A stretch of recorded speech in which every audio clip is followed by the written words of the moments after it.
punto 541. En los casos donde el personal participa en evaluaciones de vulnerabilidad, persona o equipo responsable deberá comprender los posibles riesgos de fraude de los alimentos y esto debe incluir conocimiento de materias primas utilizadas por el establecimiento y los principios de evaluaciones de vulnerabilidad, es decir, formación, ¿vale? Bien. Imprescindible nombrar responsables, ¿vale? Si no tenemos personal con conocimiento, asesoría externa y muy importante, el personal encargado de recepción de productos debe de tener formación en fraude o mínimo conocer las medidas preventivas que se están aplicando en nuestras materias primas sobre fraude. Es decir, si vamos por seguir con el hilo que estábamos hablando, si nosotros pesamos la bobina, el personal de nosotros, o sea, el auditor va a ir y le va a preguntar cuando esté rellena el registro, ¿vale? ¿Y por qué pesa esto? Ah, pues mira, pues los pesamos porque por si acaso el gramaje viene mal y como medida preventiva de fraude. O imaginaros, por ejemplo, que estamos hablando de, no sé, aceite de oliva. Imaginaros que además de los análisis organoeléctricos que pedamos, nosotros abrimos la cisterna y pues se ve color. Pues, ¿por qué lo haces? Por esto, ¿vale? El personal de recepción debe tener formación y además se le va a preguntar. Pues se le debería de preguntar, ¿cómo podemos ver una de las medidas, o sea, una de las pautas que nosotros tenemos para ver la vulnerabilidad que puede tener una materia prima? Es el histórico, ¿vale? El histórico de fraude. Ya sabemos, por ejemplo, que aceite, especias como el pimiento, la carne, las denominaciones de origen, los productos ecológicos, ¿vale? Todo eso tiene una alta actividad fraudulenta, ¿vale? Porque son productos caros de fabricar y por lo tanto las empresas se pueden o quieren aprovecharse de venderlo al precio ese caro, pero producirlo más barato, ¿vale? Entonces, pues bueno, ya solamente por histórico va a tener un alto o va a tener más vulnerabilidad que otro tipo de materia prima. Lo podemos ver a través del RAS, por ejemplo, EFSA, autoridades nacionales competentes, ¿vale? Para llevar a cabo una evaluación de fraude, la empresa debe tener en cuenta todos los pasos de la cadena de suministro y del proveedor, desde la carga y expedición en su instalación hasta la descarga y recepción en la propia industria, lo que comentábamos antes. El estudio de vulnerabilidad al riesgo se puede realizar de distintas maneras, pues adaptándose al final a la empresa. Esto, como cualquier tipo de proceso, siempre se puede hacer de muchísimas maneras, adaptándose al tipo de empresa, grande, pequeña, un proceso u otro, pero bueno, siempre y cuando se justifique por qué se hace de una manera o de otra y realmente funcione el proceso, no hay problema. Aquí tenemos un ejemplo, ¿vale? Una matriz cuadrática, esto se puede utilizar para todo, no solamente para el fraude, se puede utilizar para gravedad, probabilidad del análisis de peligro, para todo lo que queramos, ¿vale? Importante, tenemos que tener en cuenta para el fraude producto y proveedor. Vamos a empezar a ir rápido porque si no, no nos va a dar tiempo a verlo todo. Productos y históricos de fraude, facilidad de cometer actividad fraudulenta, complejidad de la cadena de suministro, medidas de control para detectar el fraude. Ojo, todo esto, como digo, producto, pero ¿por qué tenemos que tener en cuenta proveedor? Porque, por ejemplo, y me gusta, me parece que ya lo puse el año pasado, por si estoy viendo también los vídeos del año pasado, pero es que es un caso que me pasó a mí real y me gusta contarlo porque aprendí mucho del caso este. Es muy importante tener en cuenta también proveedor, porque imaginaros que hablamos de aceite de oliva. Bueno, proveedor, para ya decirlo todo a la vez, ¿qué tenemos que tener en cuenta del proveedor? Estabilidad económica, historia de negocio, relaciones comerciales, relaciones técnicas, cumplimiento de la actuación tecnológica, regulación del país de suministro, ¿vale? ¿Por qué es importante tener en cuenta las dos? Imaginaros que estamos hablando de aceite. Aceite ya de por sí, encima aceite de oliva virgen extra, ya sabemos que es una materia prima muy susceptible de sufrir fraude, ¿vale? La combinamos con el proveedor, esta matriz cuadrática que hemos dicho, ¿vale? Nosotros la combinamos con el proveedor. Pues resulta de que el proveedor es un proveedor que le estoy comprando una de las primeras veces, una cadena muy grande, no tengo tanto contacto con él, vale, pues entonces evidentemente el riesgo va a ser alto. Imaginaros que a un proveedor que llevo trabajando mucho tiempo disminuye el riesgo, pero imaginaros, ¿vale? Como el caso que yo puse el ejemplo otra vez, que yo mismo, Verónica, en este caso, imaginaros, pues soy directora de dos empresas. Soy gerente de una empresa de pico, ¿vale? Por el caso que yo viví, y una empresa de aceite. Es decir, yo me estoy suministrando mi mismo aceite. ¿Vosotros creéis que yo me voy a falsificar mi propia materia prima? Evidentemente no, ¿vale? Entonces, por lógica, el fraude disminuye una barbaridad. Es más, a lo mejor el fraude va a ser mucho menor que, por ejemplo, otra materia prima como puede ser si yo hago pico de pimentón. Pues el pimentón va a salir con mucho más fraude porque es una materia prima que de por sí el histórico es alto y además el proveedor, pues no tengo tanta relación con él o bueno, un proveedor más lejano y al final la combinación sale alto. Yo me encontré que la auditoría, nosotros lo hicimos así, lo vimos lo más lógico, y en la auditoría el auditor nos dijo que cómo íbamos a poner que el riesgo del aceite o la actividad fraudulenta era muy bajita, ¿vale? El riesgo, perdón, de susceptibilidad de fraude era muy bajito. Nos puso una no conformidad, nos puso era con IFS 7, que ahí no existía la B. Entonces, bueno, nos puso una C y nos hizo cambiarlo otra vez. Bueno, pues este año ha venido otro auditor y nos ha dicho que no tiene sentido que pongamos que la actividad de fraude es alta cuando el proveedor somos nosotros mismos, ¿vale? Entonces, muchas veces, lo dije ya en la otra presentación, o sea, el otro día, es frustrante, pero nos podemos encontrar que un auditor opina una cosa y un auditor opina otra. Evidentemente, no me pueden suspender una auditoría por algo que es un requisito legal o viene en legislación y demás, y lo estoy cumpliendo o no lo estoy cumpliendo, ¿vale? Eso es así si viene en legislación o viene definido en algún tipo de procedimiento estandarizado y demás. Pero nos podemos encontrar situaciones como esta en la que dependa un poco del criterio del auditor, ¿vale? Entonces, no era una desviación grave, pero pues lo hemos tenido que volver a cambiar, ¿vale? Entonces, no os frustréis, simplemente son desviaciones que, bueno, al final, pues depende del auditor, es como en una empresa pequeña o vosotros mismos, viene un inspector de sanidad y hay unos que nos ponen unas pegas, otros con otras, o vosotros si trabajáis con consultores, unos dicen una cosa, otros dicen otra, entonces, pues bueno, al final mientras no exista legislación que nos diga estos los valores son esto, esto y esto y esto, muchas veces puede variar un poco el criterio. Un problema sería cuando nosotros no tenemos medidas preventivas para ese aceite, ¿vale? Para controlar la vulnerabilidad de ese aceite o para evitar que se recepcionemos aceite fraudulento. Entonces ahí sí tenemos un problema, porque ningún auditor, pues nosotros podemos justificar que lo estamos haciendo bien, ¿vale? Ahora que el análisis nos salga de una manera o de otra, pues ese auditor nos dijo, vale, yo te estoy entendiendo, pero es que a mí no me cuadra que el aceite no, pues bueno, pues lo tuvimos que cambiar y lo hemos vuelto a cambiar, ¿vale? No nos pusieron desviación porque no tenía sentido, porque era pisar a su compañero, pero sí nos dijo que lo podíamos cambiar perfectamente y que no tenía tampoco mucho sentido, ¿vale? Entonces, pues bueno, que sepáis que aquí es un poco, me parece que no sé si lo hemos, a raíz de lo que ha dicho Pablo, lo que ha dicho María, viene un poco de los criterios y demás, pero mientras lo tengamos justificado y tengamos un análisis de riesgo adecuado, no se pueden meter mucho, ¿vale? Entonces, bueno, que lo tengáis en cuenta, que también me gusta decir todas las caras de la moneda. Plan de mitigación.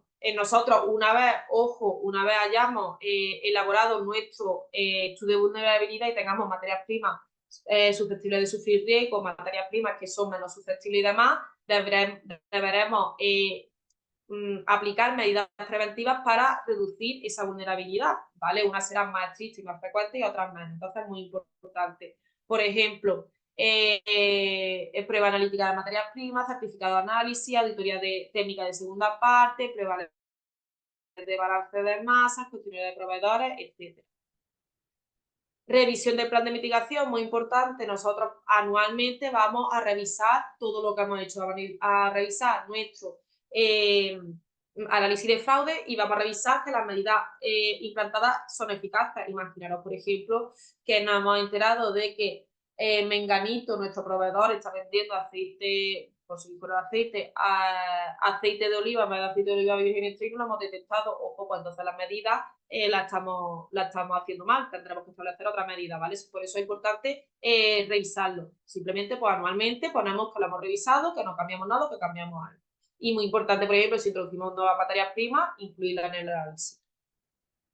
BRCG se indica que cuando se hagan declaraciones de estatus protegido, ¿vale? Procedencia, origen específico, declaraciones de cepa, variedad, etcétera, el producto final que dependan del estado de una materia prima se deberá verificar el estado de cada lote de materia prima. Deberá mantener un registro de compra, trazabilidad de uso de la materia prima y registro de pasado de productos finales.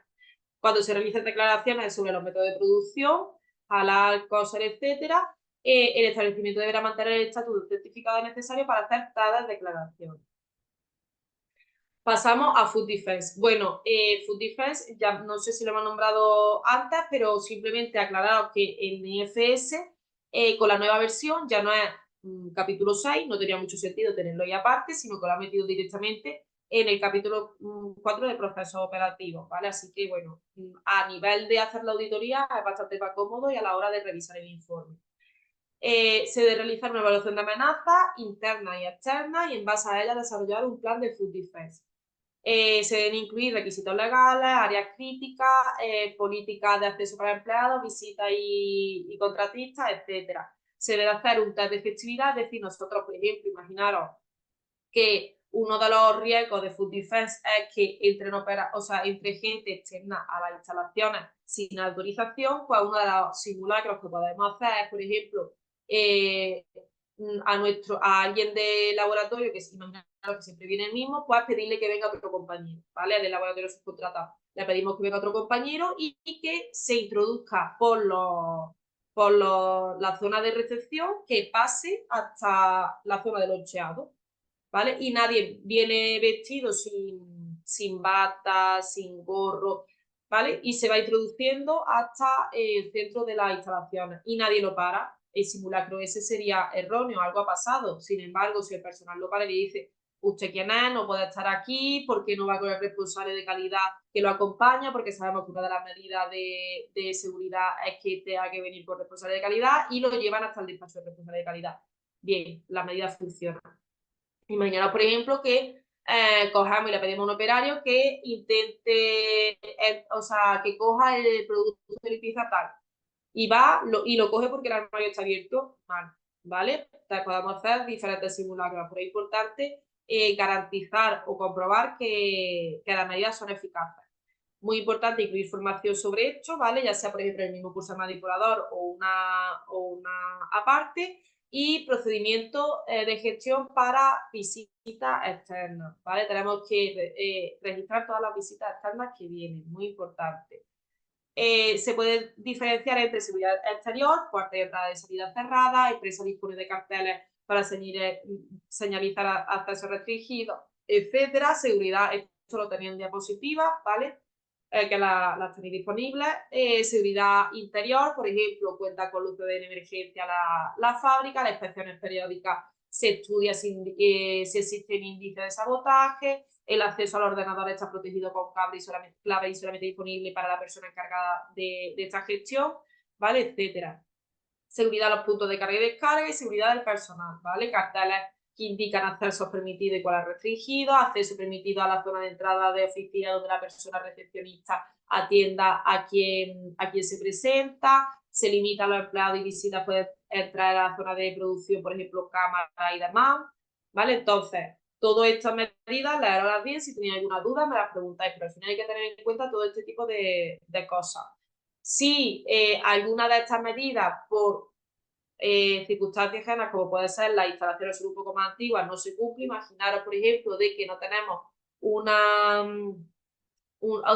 cámara en todos los puntos, pues a lo mejor tenemos que establecer unas acciones correctivas para evitar que en esa zona donde no hay cámara no se puedan realizar actividades de sabotaje, ¿vale? Puede ser, por ejemplo, esas zonas están cerradas con llave, no puede acceder ningún personal no autorizado, o hay un presupuesto destinado a la compra de cámara en un periodo de un mes, ¿vale? Pero al final todo lo que no esté bien controlado tiene que haber lo mismo que hemos comentado en otras ocasiones, un estudio de peligro de por qué, bueno, pues no hace falta, por ejemplo, en el caso de que no hiciera, o qué vamos a hacer para reducir o minimizar ese peligro. Nos vamos a auditoría interna, ¿vale? Requisito fundamental y caos. Fundamental, la empresa deberá demostrar que verifica la aplicación efectiva del plan de seguridad alimentaria e implementación de los requisitos de la norma. Y CAO número 8, se documentará e implementará la auditoría interna. Ojo, aquí ha cambiado con la nueva versión, dentro de un periodo de 12 meses y su ejecución no excederá los 15 meses, ¿vale? BRCGS también indica que todas las actividades que forman parte del sistema de gestión y seguridad, incluidas todas aquellas relevantes para seguridad, autenticidad, legalidad y calidad, deberá abarcarse al menos una vez al año, ¿vale? Aquí sí que IFS podemos hacer, tenemos que tener, ojo, muy importante, un protocolo de auditoría interna. Tenemos que tener un análisis de riesgo de auditoría interna. ¿Qué quiere decir esto? Si la vamos a hacer la auditoría interna una al año, tenemos que decir por qué, ¿vale? Toda la auditoría interna nos encontramos desviaciones graves. Después de la auditoría interna, la auditoría de certificación, encontramos más o menos las mismas no conformidades, hacemos inspecciones con frecuencia mensual, en la que se revisa todos los puntos también revisados en la auditoría interna, ¿vale? Los resultados son satisfactorios, etcétera.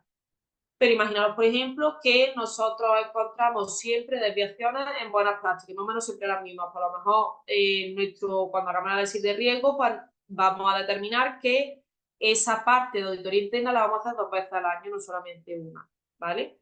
Por ejemplo, BRCGS si nos dice que tiene que hacerse en 4 fechas diferentes y durante todo el periodo. ¿Qué quiere decir? No vale que nosotros hagamos bloque 1 y 2 en enero, bloque 2 y 3 en febrero y bloque 7 en marzo. No, tiene que ser durante todo el año, ¿vale? Lo más normal es hacer trimestralmente una, ¿vale? Aquí exactamente lo mismo. Pues, por ejemplo, nos va a salir que infraestructura, porque es más antigua, la vamos a hacer 2 veces durante esos periodos, lo vamos a hacer en marzo y lo vamos a hacer en julio, o lo vamos a hacer en marzo y lo vamos a hacer en octubre. Qué buenas prácticas, por ejemplo, lo vamos a hacer las 4 veces, las 4 fechas de auditoría, ¿vale? Todo eso lo vamos a determinar en el análisis de riesgo. Sabemos que una auditoría interna tiene que estar realizada por un auditor formado. Lo ideal es que sea externo a las instalaciones, sino mínimo externo al proceso que vayamos a auditar, y que todas las no conformidades serán tratadas como no conformidades y gestionadas como tal, ¿vale? Estudio de causa, corrección, acción correctiva, etcétera, ¿vale? Y debemos comentar todas estas acciones luego en la revisión por la dirección, y BRCGS incluso las podemos, conforme las vayamos solventando, las podemos comentar en las reuniones mensuales. ¿Alguna duda aquí? Seguimos. Calibración. Tenemos que tener nuestro listado de equipos, ¿vale? Equipos de medición, ya sean temperatura, peso, etcétera.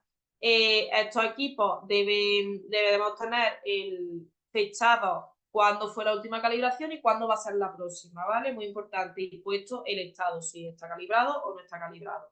Todos los dispositivos deben comprobarse, ajustarse y calibrarse, intervalos especificados, y deben estar de acuerdo con normas o métodos reconocidos y definidos, ¿vale? Muy importante, no es lo mismo una báscula, por ejemplo, con la que nosotros pesemos, o imaginaros una traspaleta con la que nosotros pesamos la cantidad de carne que vamos a echar al embutido, que una báscula con la que hacemos el control de peso del producto final, ¿vale? Aquel que hablamos cuando estuvimos viendo etiquetado. ¿Por qué? Porque esa báscula está relacionada con un requisito legal.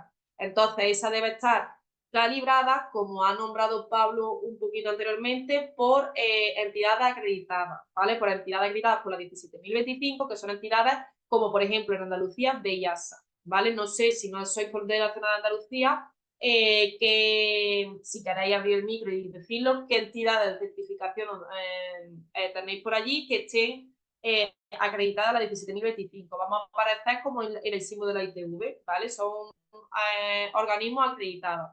Pues aquellos equipos que se usen para un requisito legal o para un PCC deben estar calibrados por este tipo de empresas o entidades, ¿vale? Dígase, por ejemplo, las básculas de control de pesada, muy importante, o imaginaros, por ejemplo, que nosotros tenemos un punto crítico en alguna verificación de temperatura. Pues ese termómetro lo ideal es que estén también calibrados por un organismo acreditado. En definitiva, en calibración debemos tener en cuenta que existe un plan de verificación y calibración de los equipos, constatamos en planta que todos los equipos de medida están identificados y que se muestra y documenta en el propio equipo o en el listado su estado de calibración. Veremos las frecuencias establecidas son adecuadas y existen resultados de verificación o calibraciones. Comprobamos que se ha utilizado el rango de calibración adecuado. ¿Qué quiere decir esto? Aquí es mucho más, bueno, lo podemos ver en dos equipos muy visualmente. Seguimos, por ejemplo, con pesas. Si nosotros en esa calibración, o sea, en ese equipo de pesada del envase final, los envases que producimos, bueno, que somos una empresa de patatas, tenemos envases de 500 gramos y envases de 1 kilo, y resulta que nuestra calibración la estamos haciendo en un rango de 100 a 600 gramos, no estamos garantizando que el kilo lo estemos pesando adecuadamente. Tenemos que abarcar todo el rango de calibración. Imaginaros, por ejemplo, que nosotros vamos a calibrar un termómetro, el termómetro ese que hemos dicho del PCC, y resulta de que tenemos el punto de control crítico es horneado, que no suele ser, ¿vale? Pero para que lo veáis bien. Y resulta de que con ese mismo termómetro también estamos calibrando las cámaras de congelación y refrigeración, y solamente tenemos calibrado el termómetro para los parámetros de horneado. No, tenemos que calibrarlo para todos los parámetros. Habrá que calibrarlo a parámetros de congelación, a parámetros de refrigeración y a parámetros de horneado, ¿vale? Muy importante. El equipo que se haya calibrado debe ser con un patrón trazable y reconocido, ¿vale? Tenemos que tener siempre el protocolo, o sea, perdón, el registro de calibración o el documento que indique que el patrón está calibrado, ¿vale? El patrón de referencia. Y revisamos que existe un protocolo para gestionar averías en equipos de medida, incluyendo la gestión de productos o conformes. Vigilancia de control de cantidades, la vimos un poco cuando estuvimos hablando de etiquetado. La compañía debe existir criterios de cumplimiento para el control de la cantidad de lotes, frecuencia y metodología. La comprobación debe estar implantada y registrada según un plan de muestreo. BRCGS además dice que debe estar definido el proceso para matricular los paquetes rechazados. Y cuando la cantidad de productos no esté sujeta a requisitos legales, pues deberá cumplir los requisitos de cliente. Aquí volvemos a tener el enlace a el Real Decreto y no nos metemos mucho más porque ya lo vimos en etiquetado. Análisis de productos. ¿Qué tenemos que tener en cuenta aquí? Tenemos que tener definido nuestro plan de muestreo, tenemos que tener definido qué vamos a analizar, tanto químico, microbiológico, físico, ¿vale? Todo lo que tengamos organoléctrico, todo lo que vayamos a analizar en nuestras instalaciones. Si en las materias primas hay alguna que analicemos nosotros, tiene que estar incluida también, no solamente de productos de superficie nuestros o de manipuladores. Al final basándonos siempre en legislación o en antecedentes. Los laboratorios deben estar acreditados en 17.025 o, en su caso, tener un intercomparativo. Si estamos hablando de un requisito legal o un requisito de mucho riesgo, lo ideal es que lo analice un laboratorio acreditado y cada vez más, ¿vale? Cada vez tenemos que tener más cuidado con esto. Hay más auditores que ponen bastante impedimentos aunque tengamos un intercomparativo de laboratorio. Los resultados del análisis deben ser evaluados por personal competente. Muy importante, nos encontramos muchas desviaciones porque tenemos muchísima analítica, pero nos dicen, vale, ¿dónde está la verificación de esa analítica? Y no las tenemos. Esa analítica deben estar firmadas por el responsable de calidad o archivadas o tener un registro donde anotamos los resultados, aunque eso me parece una locura por el tiempo, pero bueno, por lo menos firmada, ¿vale? Para garantizar que la hemos leído y está todo bien. No, muchas veces nos creemos que el laboratorio nos va a decir, oye, esto ha salido mal, y no es responsabilidad del laboratorio, es responsabilidad nuestra, ¿vale? Entonces, si el laboratorio nos manda la analítica y pone en rojo, oye, está fuera de los parámetros y no lo leemos, pues tenemos un problema. Para verificar la calidad del producto final se realizará regularmente ensayos organoléctricos internos, y muy importante hacer un análisis de tendencia, es decir, a final de año, a principios de año, al final, antes de la revisión de la dirección, es lo ideal para obtener conclusiones, es un análisis de tendencias de resultados microbiológicos, resultados de superficie, resultados químicos, resultados organoléctricos, si lo queremos separar encima por tipo de producto, por manipulador, ¿vale? Importante, el diseño del programa ambiental deberá estar basado en el riesgo, incluir como mínimo procedimiento de muestreo, identificación de ubicación de muestras, frecuencia de pruebas, organismo objetivo, método de prueba, registro y evaluación de resultados. Debe documentarse tanto el programa como procedimientos asociados. definir los límites de control y acciones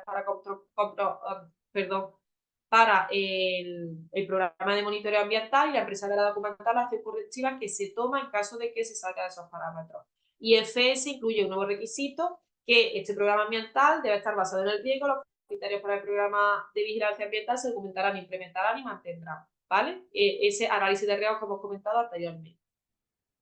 Importante, gestión de reclamaciones de autoridad de clientes. Vamos, al final, todo lo que son reclamaciones que nos pueda suministrar el cliente, que normalmente estamos hablando del cliente, empresas que venden luego el producto, ¿vale? Normalmente, sobre todo las empresas grandes, no recibimos directamente las reclamaciones de los clientes finales, a no ser que el cliente intermedio este que estamos hablando, dígase, por ejemplo, un distribuidor, nos la remita a nosotros, ¿vale? Estas reclamaciones se tienen que gestionar como una no conformidad normal y luego incluirla en la revisión por la dirección, como ya comentamos.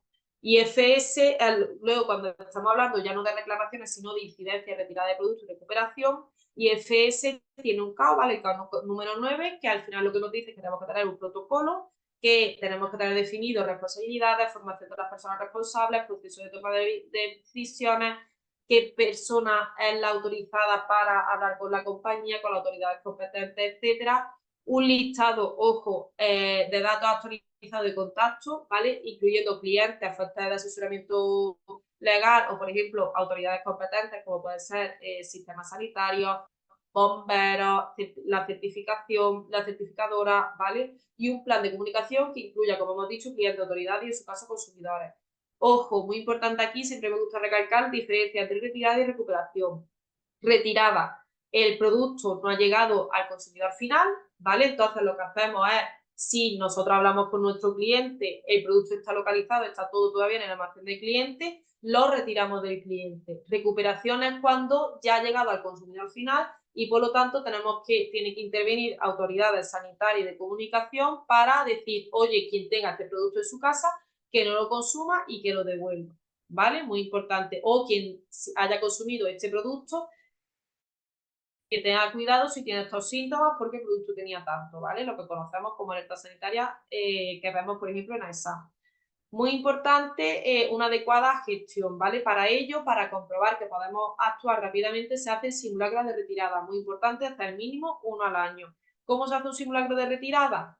No vale con que nosotros digamos, vale, pues sí, y escribimos, vale, pues sí, resulta de que tenemos un producto con salmonela, hacemos la trazabilidad hacia atrás, ponemos un producto ejemplo, porque hay que elegir un producto ejemplo, producto tal, con lo que tal, hacemos el de retirada y avisaríamos al cliente. No, el simulacro se tiene que hacer completo. Nosotros hacemos el ejercicio de trazabilidad hacia atrás, o sea, hacia adelante, que es lo primero que tenemos que hacer siempre en una situación también real. Hacemos primero el simulacro hacia adelante, vemos que el cliente ha ido, escribimos a los clientes y les decimos, estamos haciendo un simulacro de trazabilidad, queremos comprobar, o sea, un simulacro, perdón, de retirada, queremos comprobar que el número de contacto de emergencia tuyo es este y que podríamos contactarte en menos de 24 horas. Es así, el producto en cuestión sería este, ¿vale? Y a nosotros tenemos que tener una respuesta de, efectivamente, ese es nuestro teléfono de emergencia, ¿vale? Bien, ahora ya para terminar el simulacro, esa es la parte más importante. Para terminar el simulacro, decimos, tenemos localizado el producto, nos lo dice que está en almacén y vamos a averiguar el porqué. Y ahora ya empezamos con la trazabilidad hacia atrás. ¿Qué materias primas hemos utilizado? Si se han hecho todos los controles adecuados y demás. Y a partir de ahí, como la corrección ya la hemos hecho y el peligro está eliminado porque lo tenemos localizado y nos lo van a mandar, cogemos y hacemos nuestras acciones correctivas preventivas sobre ese estudio de causa para que no se vuelva a repetir. ¿Vale? ¿Alguna duda aquí? Ojo, ya lo vimos al principio en el capítulo 1. BRCGS indica que notificar, retirar y recuperación al organismo mínimo en 3 días y mandar informe de cómo se ha actuado durante la situación en menos de 21 días. Ojo. Seguimos con productos no conformes. Diferencia o algo que añadir, simplemente productos no conformes que estén bien identificados y que se gestionen adecuadamente. Identificados me refiero a que tengamos una zona de productos no conformes y estén bien identificados, muy importante, ya sea, por ejemplo, lo del detector que hemos nombrado anteriormente, un producto que sepamos que están contaminados o que no han devuelto por una reclamación. Una vez lo tengamos gestionado y lo eliminamos o lo reprocesemos según el tipo de no conformidad que sea, se retira de esa zona y se rellena nuestro informe y se cierra. Gestión de no conformidades, requisito fundamental y CAO, muy importante, gestionarla de esta manera, que ya incluso IFS versión 8 ha recalcado de cuando se identifiquen desviaciones y no conformidades se aplicarán correcciones. Tenemos que diferenciar siempre el protocolo de actuación es detecto la no conformidad, acción correctiva o corrección, como lo queramos llamar, es decir, elimino el peligro, luego hago mi estudio de causa raíz, por qué se ha originado, y luego la acción correctiva preventiva, eso depende de la norma, depende de la empresa, lo llamo de una manera o de otra, que actúa sobre la causa de raíz para que no se vuelva a verificar, para que no se vuelva a pasar. Y lo último que hago es una verificación y tendencia, es decir, compruebo cada X tiempo que, bueno, que la no conformidad no se ha vuelto a repetir, porque si se vuelve a repetir es que la acción preventiva que he implantado no es correcta. Entonces tengo que implantar otra, ¿vale? Muy importante. ¿Alguna duda? ¿Algo que queráis comentar? Vamos a pasar a zona, o sea, a requisitos exclusivos del RCGS, que lo vamos a ver rapidito, porque nos interesa bastante también el tema de la evaluación de los requisitos. Vale. Exclusivos de BRCGS, esto solamente no auditamos en el caso de que la tengamos, ¿vale? Hay empresas que no tienen zona de alto riesgo. Zonas de alto riesgo son, por ejemplo, una sala de loncheado, ¿vale? Son zonas que es muy susceptible a la contaminación de productos, ¿vale? Son una de dos, por ejemplo, se clasifican como área de productos abiertos, zona de productos confinados o área no aptas para productos, ¿vale? También muy importante diferenciar que hay zonas donde no tenemos que tener producto o nunca podemos tener producto, como puede ser, por ejemplo, comedores, lavanderías, laboratorios, oficinas, etcétera, ¿vale? Muy importante diferenciar las zonas. ¿Qué tenemos que tener este tipo de cumplir para estos requisitos? Tener unos planos, ¿vale? Donde estén identificadas las zonas de alto riesgo. El sitio debe tener un procedimiento documentado para garantizar que las paredes removibles se usen de manera controlada en el caso, por ejemplo, de que esa zona de alto riesgo tenga paredes que se puedan poner y quitar, porque imaginaros que no siempre se utiliza esa zona, ¿vale? Muy importante mantener, o sea, tenemos que tener un mantenimiento exclusivo de las zonas de alto riesgo. Tenemos que tener unas instalaciones exclusivas para el personal que entre de esa zona, es decir, un baño vestuario para ese personal. Normalmente, incluso cuando hablamos de zona de loncheado, tenemos un torno de entrada, ¿vale? Tenemos un aseo exclusivo, se visten de ropa diferente al resto para diferenciarse, y un torno de entrada para que la limpieza sea la máxima posible. Tenemos que definir limpieza e higiene en esa zona, tener en cuenta los límites microbiológicos que se van a establecer para diseñar los métodos de limpieza y cómo se van a validar, y si tenemos equipos específicos de esta área, cómo se van a limpiar esos equipos y cómo se van a reintroducir en esa zona, ¿vale? Imaginaros, por ejemplo, que estamos hablando de que vamos a limpiar, que deciros, las básculas, ¿vale? Con las que se hace el control de peso de esa, o las vamos a calibrar y las tenemos que sacar de la zona de alto riesgo y volver a introducir. Pues, ¿qué proceso vamos a llevar? Si las vamos a limpiar, cómo vamos a verificar que están limpias para volver a introducir sin peligro ninguno. Importante, otro requisito, que se certifica ya no la empresa que tenga productos comercializados, sino la empresa que quiera certificar los productos comercializados, se llevarán a cabo estos requisitos y comprobarán estos requisitos durante auditoría.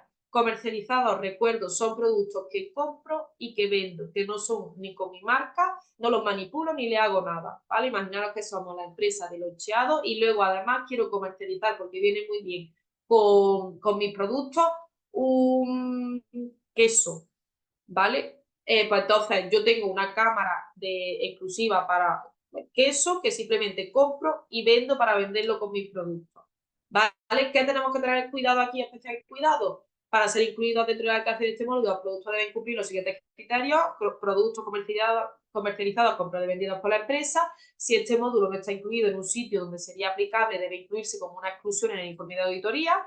Y la exclusión no afecta a la capacidad del establecimiento de utilizar el logotipo BRCGS a diferencia de otras exclusiones del alcance, ¿vale? Ahora hablaremos de exclusiones.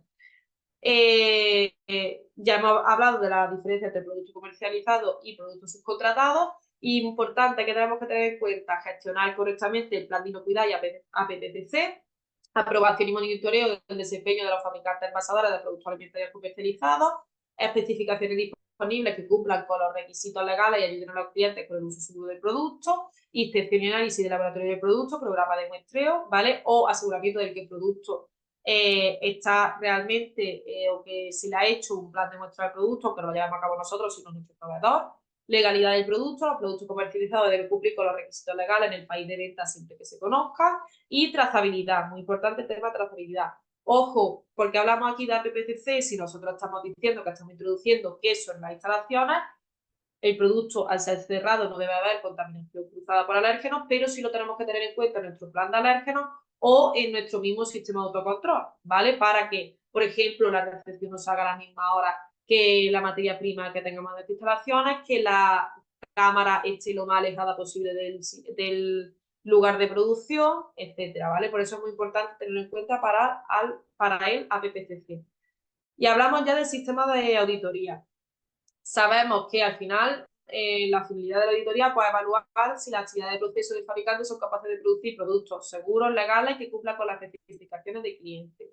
Brindar transparencia y comparabilidad a lo largo de la cadena de suministro más allá de la producción primaria. Para al final aumentar la confianza del consumidor. Sabemos que es lo más importante. 50% de auditoría desde el punto de vista de IFS se pasa en fábrica, ¿vale? Luego también en BRCGS igual, pero que sepáis que se pasa mucho tiempo en fábrica. ¿Por qué? Porque es realmente donde se ve que todo lo que vamos a ver luego arriba de papeles se está cumpliendo o no. Por eso se hace, por ejemplo, muchas entrevistas al personal. Tenemos diferentes tipos de auditoría. Una auditoría inicial, inicial es la primera vez que nos auditamos, de certificación cuando volvemos a auditarnos después de un año, ¿vale? De seguimiento y, muy importante, de ampliación, ¿vale? Que muchas veces se nos olvida porque es que nosotros no siempre nos tenemos que auditar de todo el proceso. Esto lo tenemos que tener en cuenta, sino que nosotros podemos auditarnos para unos productos en concreto, un proceso en concreto. Sí que es verdad que si ese proceso producto no se puede aislar completamente, lo normal es que nos auditamos de todo, pero podemos auditarnos, por ejemplo, imaginaros que nosotros hacemos queso y yogures y nosotros solamente nos interesa porque queremos vender a Mercadona, por ejemplo, tener el proceso de elaboración de queso certificado. Pues a lo mejor simplemente nos certificamos de eso, de la elaboración de queso. Y vemos que ahora Mercadona dentro de un año nos quiere comprar también yogures, pues hacemos una auditoría de exploración para introducir los yogures en el sistema de auditoría. Tenemos diferentes opciones de auditoría, sabemos que la auditoría puede ser anunciada o no anunciada, desde la versión, porque ya de RCG será anunciada o no anunciada, sabemos que también todo lo que es los resultados se obtenían según si era anunciada o no anunciada, ahora lo veremos, pues ahora en IFS de la versión 7 también, ¿vale? Cada 3 años una auditoría no anunciada, importante que tengáis esto en cuenta. Sin alarmar a nadie, yo creo que esto va a tender a que en un futuro todas las auditorías sean no anunciadas.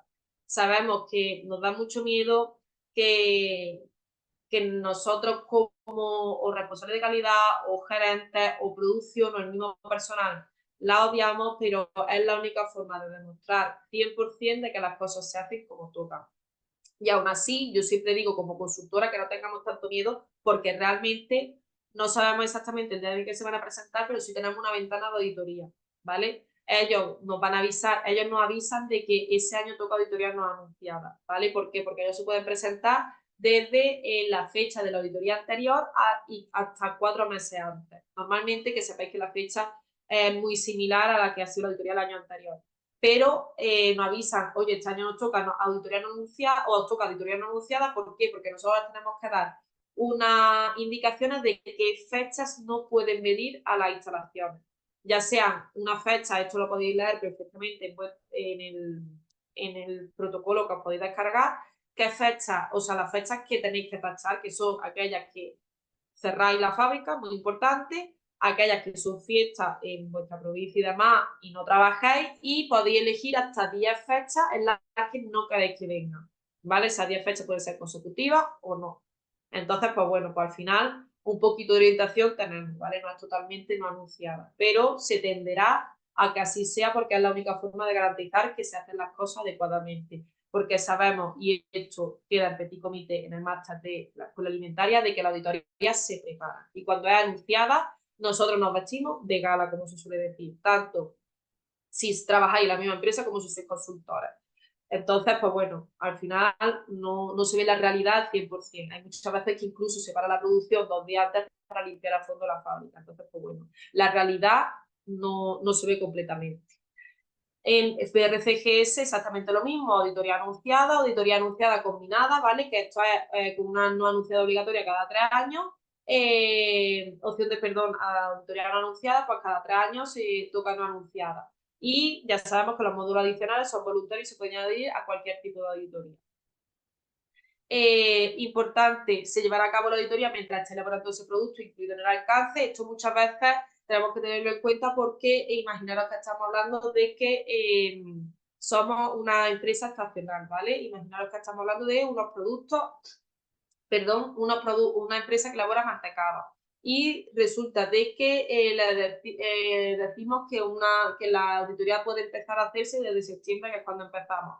Y la certificadora viene en octubre y en octubre solamente estamos fabricando turrón. Y nosotros queremos el certificado de turrón y, por ejemplo, polvorones.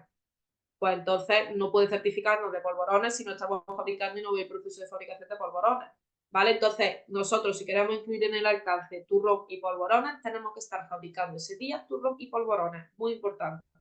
¿Vale? Por ejemplo, ya no es una empresa estacional, estamos hablando de una empresa cárnica que hace y queremos auditarnos de despiece, elaboración de embutidos, elaboración de jamones y loncheado de jamones y embutidos.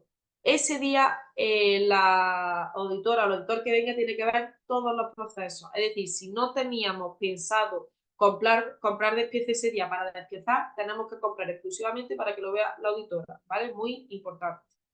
Si la línea de producción no estará en funcionamiento durante la misma, no se incluirá en el alcance a menos que tenga el mismo plan PPCC o implica los mismos productos. Imaginaos, por ejemplo, que nosotros esos polvorones, tenemos polvorones de chocolate, polvorones rellenos, polvorones, me lo estoy inventando, pues evidentemente solamente hace falta fabricar un tipo de producto, no hace falta fabricarlos todos. Imaginarlo, esta empresa de embutidos, no hace falta que fabriquemos diferentes tipos de embutidos, o imaginaros, por ejemplo, que despiezamos carne de cerdo, de vacuno, no hace falta que despiecemos de todo, ¿vale? Simplemente un producto para ver el proceso.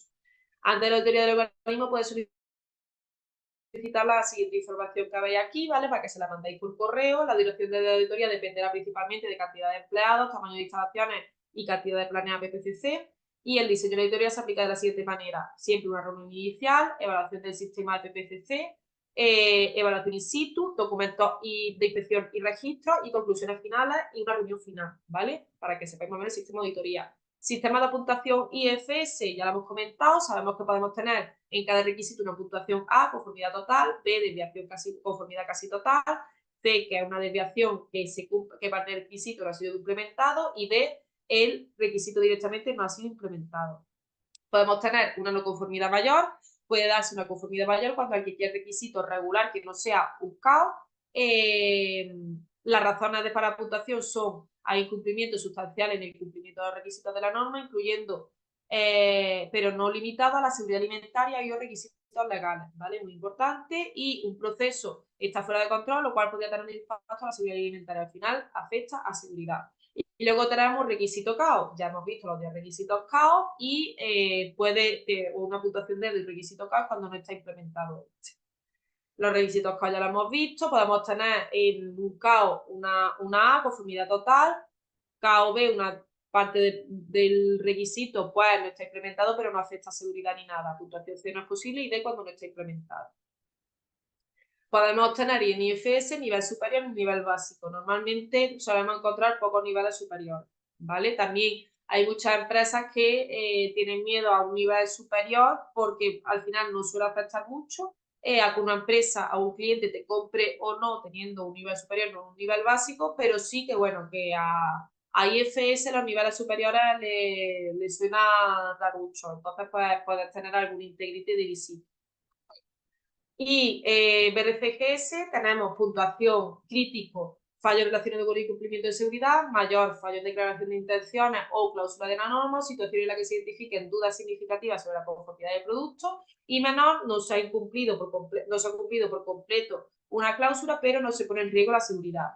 Ojo, esto fue lo que nombré al principio, sabéis que os comenté que un requisito puede, para cumplirlo, puede revisarse documentación, puede revisarse in situ o ambos. Aquí en BRTGS te lo pone muy fácil, porque a los verdes es que simplemente se revisa documentación, amarillos simplemente te van a pedir requisitos, y cuando te ponen los dos colores pues son requisitos evaluados tanto en producción como en documentación, ¿vale? Ya vimos lo de la declaración de intenciones, y una no conformidad con una declaración de intenciones es fundamental, da como resultado la no certificación. Resultados que podemos obtener diferenciadas entre sea anunciada o no anunciada, ¿vale? Según los puntos que ya vayamos obteniendo. Si tenéis alguna duda por aquí, me la podéis preguntar por el foro.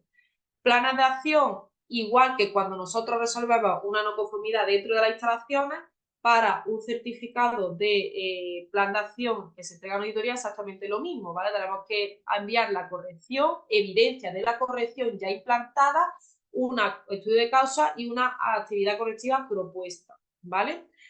Ojo, de la corrección tenemos que mandar evidencia, ya sea documental o de foto. Correcciones proporcionando implementar dentro de un plazo de 4 semanas, y acciones correctivas dentro de un plazo de 4 semanas también se manda que vamos a hacer, pero se puede evidenciar más tarde.